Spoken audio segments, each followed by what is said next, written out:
Bonjour à toutes et à tous. Aujourd'hui, je reviens pour une nouvelle vidéo où je réponds à une question qui m'a été posée sur le site de Lieke, Lieke des Pays-Bas, qui me dit: «Salut Louis, combien de temps est-ce que ça prend pour progresser en français? Combien de temps est-ce qu'elle va mettre pour passer d'un niveau à un autre niveau?»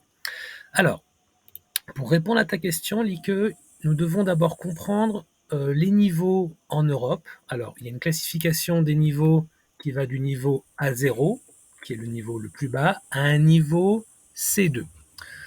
À chaque fois, tu as des niveaux qui ont, par exemple, A1-, A1, A1+. Donc, ça correspond à 3 niveaux dans le même niveau.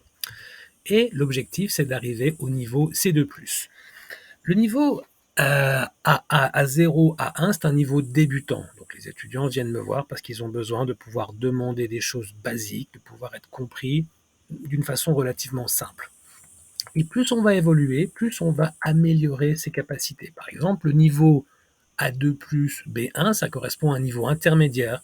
Les gens sont capables de communiquer, de pouvoir demander des choses au supermarché plus facilement, de comprendre quelques petites vidéos, de regarder le journal et de pouvoir communiquer d'une façon assez basique. Le niveau intermédiaire B2, c'est un niveau que j'aime beaucoup parce qu'il permet d'être complètement autonome. Vous allez toujours faire des erreurs, évidemment, vous allez avoir quelques petits problèmes de prononciation, mais voilà, on va pouvoir travailler sur ça. Mais au moins, l'avantage du niveau B2, c'est que vous êtes absolument capable de pouvoir communiquer.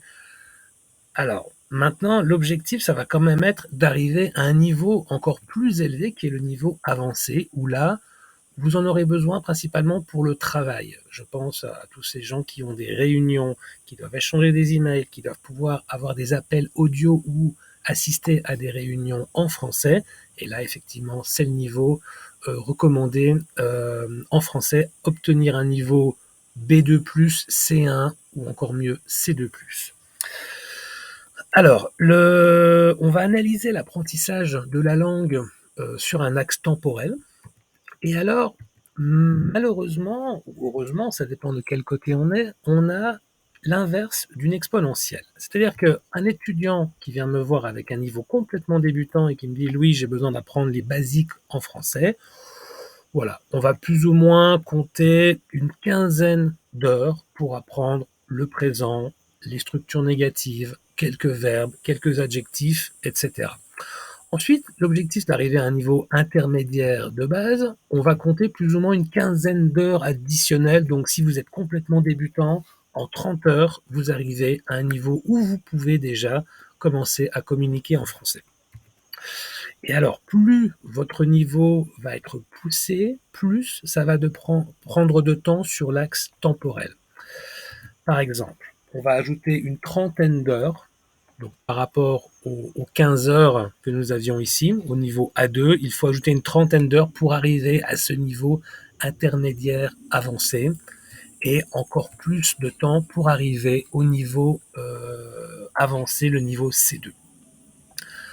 Pourquoi est-ce que ça prend plus de temps? Pourquoi la ligne n'est pas tout simplement proportionnelle? Eh bien, tout simplement parce que nous avons des ancrages. Une ancre, c'est ça, c'est une encre qu'on utilise sur un bateau. Un ancrage, c'est quelque chose qui existe en psychologie ou également en linguistique. C'est quelque chose que vous avez répété et répété et qui malheureusement peut être faux. Par exemple, j'entends beaucoup d'étudiants qui me disent: «J'ai beaucoup des amis». Bon, en fait, ça c'est une erreur. Il faudrait dire: «J'ai beaucoup d'amis». Donc là, c'est juste un exemple pour vous illustrer le concept d'ancrage. Donc, l'étudiant a répété, répété: «J'ai beaucoup des amis» et malheureusement maintenant c'est en lui. Alors, un ancrage peut être positif, ce qui permet aux étudiants qui ont des niveaux intermédiaires de pouvoir communiquer sans trop de problème, heureusement. Mais voilà, des fois, il y a quelques petites erreurs qui ont été répétées et qui vont devoir être corrigées. Alors, le rôle du professeur, c'est de d'abord détecter le problème, sortir le problème et mettre quelque chose de positif à la place. Alors que si vous avez un étudiant qui vient avec un niveau débutant, ben, il n'a pas d'ancrage. Il doit tout absorber depuis le début, donc ça va beaucoup plus vite.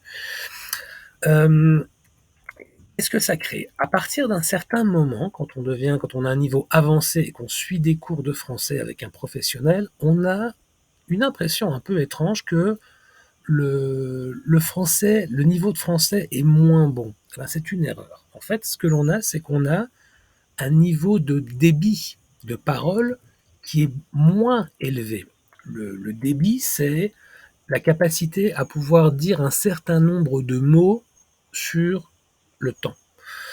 Et quand les étudiants vont répéter les erreurs, que le professeur va dire attention, tu as déjà commis cette erreur, il faut la corriger, l'élève, l'étudiant va passer en principe d'autocorrection et à force de répétition, il va évidemment refaire l'erreur une, deux, trois, quatre fois, ça dépend des étudiants, mais à chaque fois, il va se dire ah, j'ai encore fait l'erreur, zut, bon. Et après un certain nombre de fois, il finit par corriger cette erreur, ce qui fait que l'étudiant parle moins vite, ok, mais il parle mieux. Donc c'est ça l'objectif des cours, c'est d'avoir une bonne communication en français et de ne plus faire de fautes.